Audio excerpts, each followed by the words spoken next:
Hey, thanks for watching Four Color Commentary. I'm Mark Allen. Got a bit of a cold voice, but that's just par for the course for me and my family from time to time. Yours is too, I imagine. Wanted to go through. By this time, I was planning on getting started on the Iron Fist Volume 1.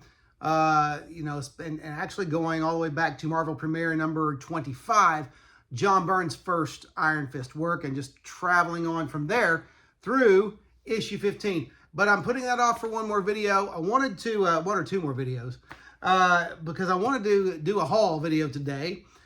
Came across unexpectedly, wasn't expecting to go to Tulsa last Friday. Got to go, and there was a sale that I wasn't expecting to trip onto either. And so I'm going to go through some of that. But first, I also, of course, whenever I'm in Tulsa, I try to get by my local comic shop, Kenny Hooker's Comic Empire of Tulsa. And I wanted to go ahead and show you what I picked up there. And let's see, let's get to the couple of the big things. I'm actually buying a couple of new comics these days. Now, I always pick up the Marvel DC crossovers. I went ahead and got the Deadpool Batman. I don't remember if this is DC's offering or Marvel's offering. The Batman Deadpool, I guess Deadpool Batman. Deadpool getting first billing, this would be the Marvel offering. But the Batman Deadpool will be coming out, I think, in November.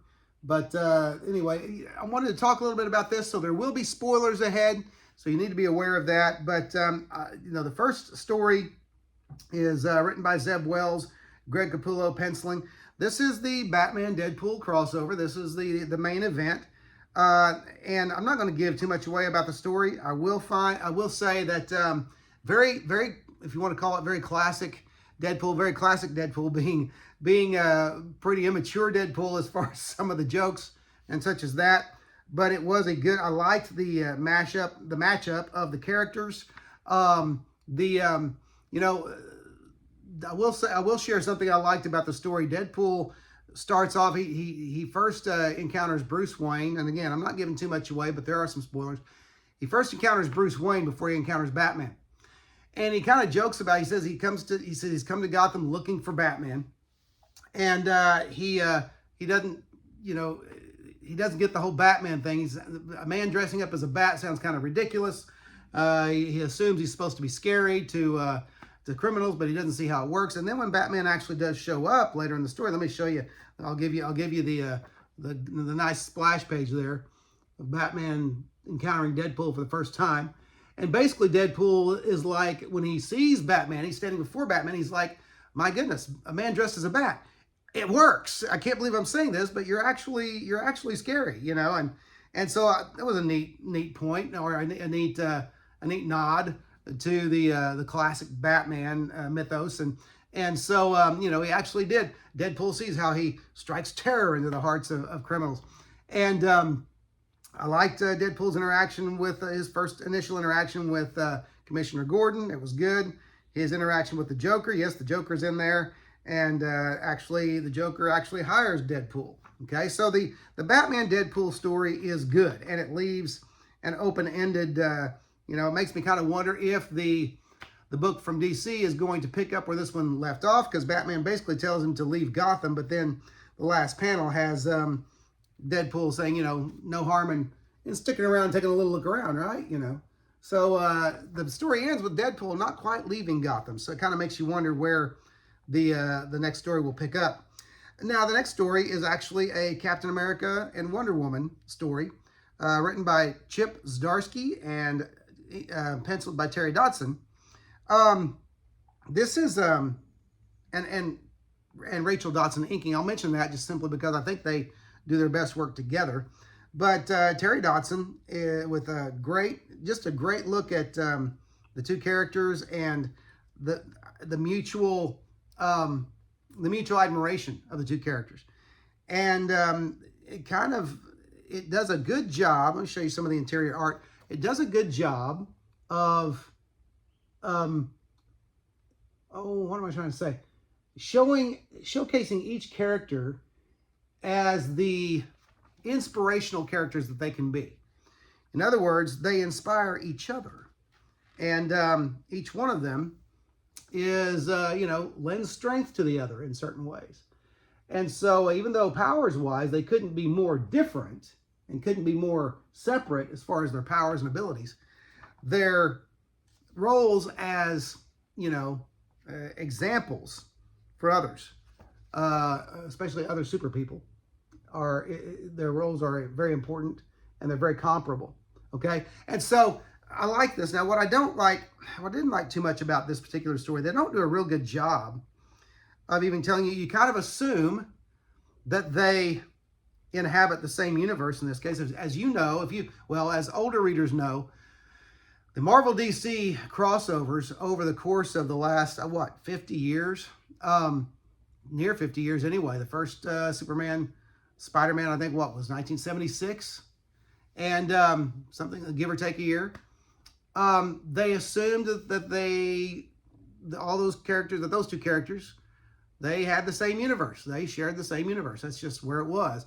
What If #1 even made a nod toward this, where it said, when in volume 1, issue 1 of What If, it said, it alluded to that crossover and stated whether they weren't sure if that crossover or that story took place in the Marvel universe or some other universe. Okay, so they left it open-ended. Now, other DC Marvel crossovers, the second Superman, Spider-Man did the same thing. They were in the same universe.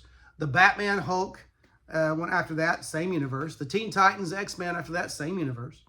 But at some point, they started realizing and giving a nod to the fact that the DC heroes and the Marvel heroes inhabited different universes.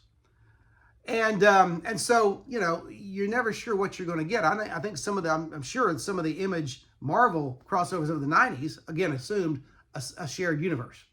This one, I believe, assumes a shared universe, Captain America and Wonder Woman. It sure seems like it because they show different flashbacks of Marvel and DC heroes fighting together, such as assorted Marvel and DC heroes fighting Galactus and such as that.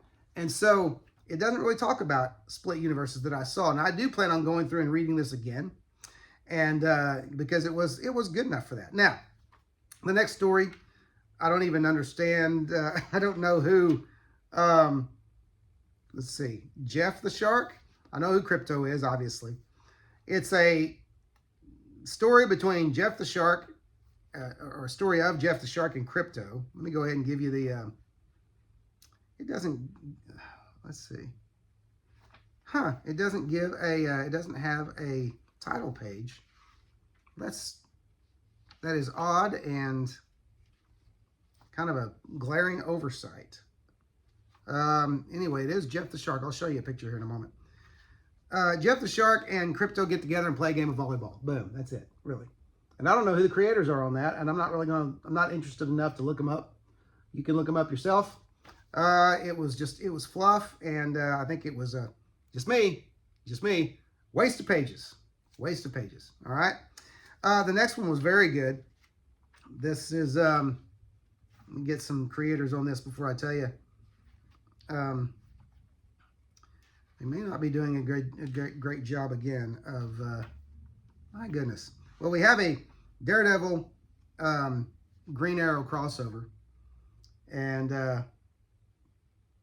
I'm trying to see if no, they didn't. My goodness, this is so frustrating when they do this. Anyway, Daredevil, Green Arrow crossover, and the art is fantastic. Oh, there it is. Writer Kevin Smith, artist Adam Kubert. I knew it was a Kubert brother, but I'll give you just a few panels of this. They need to do better with title pages, okay? When you have an anthology book, I'm just going to say this. When you have an anthology book, creators, put a title page in there and don't bury it on the second or third page of the story. Open with a title page, a nice splash page. Put the title of the story, list the creators, make it easy for the readers, would you? Okay? That's all I'm asking. So I'll probably make a short out of that right there. Anyway, so some great stuff here. They do go up against Count Vertigo. It's always interesting to see a DC villain playing the heavy on a Marvel hero or vice versa. And so great stuff there. All right, so that was Daredevil, Green Arrow. And then lastly, okay, again, have a story here well, you have a story here. With, I thought this, I forgot there was just a 2-page story here. Just kind of a gag story. Not bad, but let's see. Rocket has a Green Lantern ring now. Okay, so it's a 2-page story about Rocket Raccoon getting a Green Lantern ring. I'm not going to give anything away because it is just a 2-pager, too easy to give things away. By Ewing and Ruan. Okay, I don't know the first names on either one of those creators. Sue me. I'm an old comics guy. I don't do new comics that often, but here's there's Rocket Raccoon in his Green Lantern suit. That is an interesting prospect. Rocket Raccoon having a Green Lantern ring. I imagine he and Chip having a team up. Okay, I think it's Chip, kind of the little chipmunk Green Lantern or squirrel Green Lantern. And then lastly, well, no, it's not lastly. Second to last, I think, a Frank Miller offering that did nothing for me, but I'll share a little bit of it with you, and in part because of Miller's art style these days. You do have it's a waste. This was a waste of paper, a waste of space. You have Frank Miller with his Dark Knight Batman versus an older Logan. This is the art we get. Okay? 2 shadowed silhouettes, some wham bam crash fam, you know, some semblance of broken glass and chaos and bloody claws, and I get that their space was limited, but again, it's just a few pages and it's very unsatisfying, and it kind of, you know, pokes fun. All right, Batman says in the last panel to Wolverine, "Ready to call it a day, Fido? Ready to run on home and lick your wounds?" "Sure, Bub," Wolverine says, "and you come visit anytime you get the itch. I'll show you a time." And that's it. I guess interesting for what it is, but it does more to whet the appetite for something more and kind of leaves you wanting. All right. And then lastly, a strange mashup of Wolverine and Lobo. He's called Logo instead of Logan. I kind of get it. Yeah, I see it. He is fighting some Iron Man mashup of some type here. And there's the first page. That's all I'll show you. Okay. And he dispatches an Iron Man type character there from the very beginning. And, that's what you had. Absolutely, the Deadpool Batman and the Captain America Wonder Woman stories stole the show. The book could have stood on those alone. Now, the Green Arrow Daredevil was great as well. It was good. But everything else, I could have done without it. Okay? Already spent more time on that book than I thought I was going to. So let me do this. What I may do with this, I may make this a separate video on the new stuff I got. I did get Predator Kills the Marvel Universe, issue number 2. I don't really care for the pacing very much on this book. It's running kind of slow, and at $5 a pop, it's a little bit painful, but I'm enjoying the story. I'm enjoying the story, and I'm enjoying the art. And we're talking about story by Benjamin Percy, art by Marcelo Ferreira. And so, of course, covers by Linnell Francis Yu, as I mentioned last time. Linnell Francis Yu, I think that's right. Okay. I think I'm saying his name correctly. Of course, he's been around since the 90s. I recognize that. I first discovered him when he took over the Wolverine art chores back in the 90s. Yeah, Linnell Francis Yu. But his covers are fantastic. I love Linnell's covers. And got some great, face-offs there between Predators and some Marvel heroes, the X-Men and Spider-Man. Now, what's going to happen from here? You have more Marvel deaths. The Predators get rid of some big hitters, but in some pretty heinous ways. I'm going to show you. Okay, I said this will be spoilers. I'm going to show you Cyclops' demise here while the X-Men are having a session in the Danger Room. They get confused because they wonder where these creatures come from. I thought this was a Sentinel program, and then wham. Okay, Cyclops is gone. All right, he's out in a most heinous fashion. Okay, so anyway, got some pretty amazing chaos going on here. Some pretty violent chaos as the Predators really lean hard on the Marvel heroes. Here's how the second issue leaves you hanging with the Hulk confronted, or Kraven confronted by the Hulk, okay? And this is supposed to start next issue is supposed to start the last stand situation, all right? And with the Marvel heroes taking a stand, in fact, it says next, reeling from the deadly, they're calling the Predators Yautja, Yautja, reeling from the deadly Yautja invasion. Earth's surviving heroes lick their wounds and form a last line of defense. Wolverine and Spider-Man take the lead, but will their experience battling Predators in the past be enough? And an unexpected ally makes an appearance. I'll tell you who the unexpected ally is, but again, spoilers. It is a Predator which has been captured and put through the Weapon X program. Now, you know, I don't know. Okay, sure. Put a Predator through the Weapon X program. Not completely uninteresting, but somewhat. I don't know. I'm tired of seeing that helmet. Since the 90s, I'm just tired of seeing that helmet. I know it's become part of Marvel legend and part of Marvel myth and Wolverine mythos and everything, but I don't know. This series is trying hard. It is trying hard. And for what it is, it's entertaining. But again, at $5 a pop, even with my 20% discount at Comic Empire, you know, it's kind of, I'm having a tough time hanging on, but I'm going to hang on through the whole thing. And you know, after that, I don't know, probably sell them for $1 a piece in the next time I set up at a show somewhere. All right. So that was my 2 actual new comics. I think the rest I did grab some dollar comics. I always try to grab some dollar comics when I go to Comic Empire of Tulsa. This is definitely going to be one video, and then I'll get to my trade paperback haul next video. But I grabbed a Spider-Boy number 4 from 2024. This was a Marvel Comics 1997 variant. I don't even know what that means, and it says I don't know. I'm trying to figure out who some of these new authors are. I don't know who did because I don't recognize this signature, but the artist it's an homage cover after Roger Cruz, evidently, but a striking cover. I like the Spider-Boy cover. Now, this is literally my first Spider-Boy comic that I've read. And what it does is it actually intrigued me a bit. Now, it didn't intrigue me enough to pay $5 a book and buy this new. It did. I have thought about going back and looking for, because I'm sure the first couple of trade paperbacks are out on Spider-Boy already.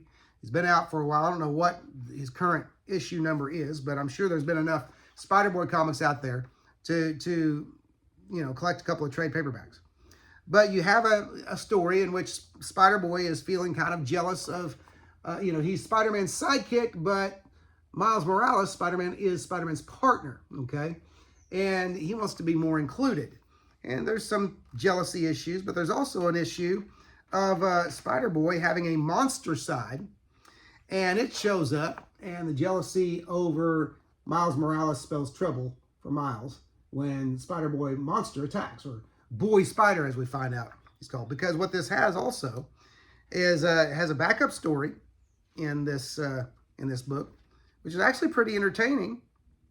It tells the creation of Boy Spider, okay, and the evil super villainous who created it. Okay, so I actually found this kind of, and I'm going to go ahead and say it, kind of charming, and it was entertaining. And so what you've got is you've got this Spider-Boy, and then you've got this Boy Spider character. They can talk to each other, because I find out in this comic that Spider-Boy can talk to spiders in his monster form. He has a monster form as well. And so, you know, there's a lot here. I was surprised at how much was here. And it wasn't bad. I enjoyed it more than I enjoy a lot of new comics off the stands. It was light, while at the same time having drama. I enjoyed the art style. The interior arts are by Paco Medina, who I'm familiar with. And because he's been around for a while, and written by Dan Slott. Of course, everyone's familiar with Dan. But anyway, so I enjoyed the art styles in both stories. The second story, The Origin of Boy Spider, is, let's see who that's I'm looking for. Again, creators, come on. Make it easy for us to see who created the story. Maybe it's on the inside front cover. No, nothing on. Oh, okay, yes. Missing Pieces, also written by Dan Slott, and with art by Ty Templeton. So that's why I liked it. It was Ty Templeton art. So what this did, especially this last story, the second story, the Ty Templeton story, this really kind of reminded me of some of the, I wish I could give you some examples, but some of the independent comics of the late 90s and early 2000s, and how they kind of brought the adventure and sense of fun back to comics when Marvel and DC were going all dark, okay? And so anyway, I enjoyed Spider-Boy #4. And I'm going to find a way. I've decided I'm going to find a way to go ahead and go back and check out the collected editions of Spider-Boy. All right. So let's see. Where does that leave us here? Just a couple more comics that I bought actually because the Batman '89. I found #2 of 6. Trying to collect that whole 6-issue series. I think it was 6 issues. Cheaply, so I can read them all together because I heard good things about the Batman '89 series. I don't know if they're going to do anything else with it, but this is, of course, you have a appearance of the Harlequin that would have shown up in that universe and Batgirl. So don't know a thing about it yet because I haven't read any of them that I have, but I've got I have over half the series now. I think I have 4 issues. Waiting to get those last couple of issues so I can read the whole thing. And then lastly, two more. I did buy I bought this for the cover. It was a $1 book, and for a $1 book, I'll still buy for covers sometimes, and I always read the story. Listen, I don't buy a book that I don't read the story. That's just something that I just refuse to buy a comic book, bag it and board it, and just put it away. I'm not going to do that. I'm going to read it. Comics are for reading. Before they're for investing, before they're for collecting, before they're anything, they're for reading, okay? In my estimation. But I bought this. This is let's see what the publication date is on this. Oh my goodness, the tiny type. April of 2024. Okay, this is fairly recent. This was Marvel Superheroes Secret Wars Battle World. So I'm not even sure when this takes place. It's celebrating the 40th anniversary of Marvel Superheroes Secret Wars. Very cool Todd Knock cover. Not a wraparound. I wish it was. Wish it was a wraparound cover. But very cool Todd Knock art there. And the interiors are Tom DeFalco writer, Pat Olaf artist, which that's a great team. And I love that creative team. Always have. And they've been doing stuff off and on, I think, since the 90s as well. In fact, Pat Olaf was the artist on Untold Tales of Spider-Man, the 99-cent title of the 90s, and that was great stuff. So I may go back and look for this story as well. And what the heck? They find them in dollar boxes, collect the variant covers. Who knows? I don't know. For $1, you can get away with a lot more of that stuff for $1, okay? And then lastly, did get a nice homage cover. It's a Christmas cover, so it'll come out again at Christmas time. I'm not going to spend a whole lot of time on it. But a great homage to the famous Green Lantern, Green Arrow cover. With Green Lantern, I can't remember the issue number. I'm not a DC guy, but with Green Lantern doing his oath and Green Lantern making his oath and Green Arrow shooting a arrow into his lantern saying no more. But here you go. Here's Green Arrow messing up Santa Claus's day, and I do believe that's a Neil Adams cover. So anyway, thought that was worth having. I can't find, well, it'll say on the inside, but I'm fairly certain that is a Neil Adams cover. But anyway, it's great looking no matter what. Could be Tom Grindberg for all I know. I don't know. But anyway, that's my new comic haul. We're going to save the other stuff for the next video because it's worth doing by itself, and we're already at almost 25 minutes. Anyway, hey, listen, if you haven't, don't forget to like, comment, and subscribe. And especially comment. I like to read the comments. I like the discussion. Hey, listen, if this says anything, it says I'm not completely giving up on new comics. And I'm not. I never have determined to give up on new comics. New comics have frustrated me a lot in the last 10, 15, 20 years. But just certain trends where I see them going. I would love to see some things happen in new comics. I've mentioned this before, but I'd love to see newsprint come back. I'd love to see, more character-driven stories come back. I'd love to see many fewer special events and title-wide or line-wide events, universe-wide events. I could do with one of those every 2 or 3 years, and that's it. Focus more on the characters, focus more on character development, focus more on long runs by writers and artists, long collaborations. That's what I think would help, and lower prices. That's what would help save the comic market today. And if you could find some way, again, to get comics back into the mass market, that would be great, not just the specialty market. But anyway, that's it. That's all I have. A few new comics from the last few years, and fun stuff. You can still find fun stuff out there if you try. I guess that's a good positive message to leave on. But anyway, thanks for watching 4 Color Commentary as always, and we'll see you next video.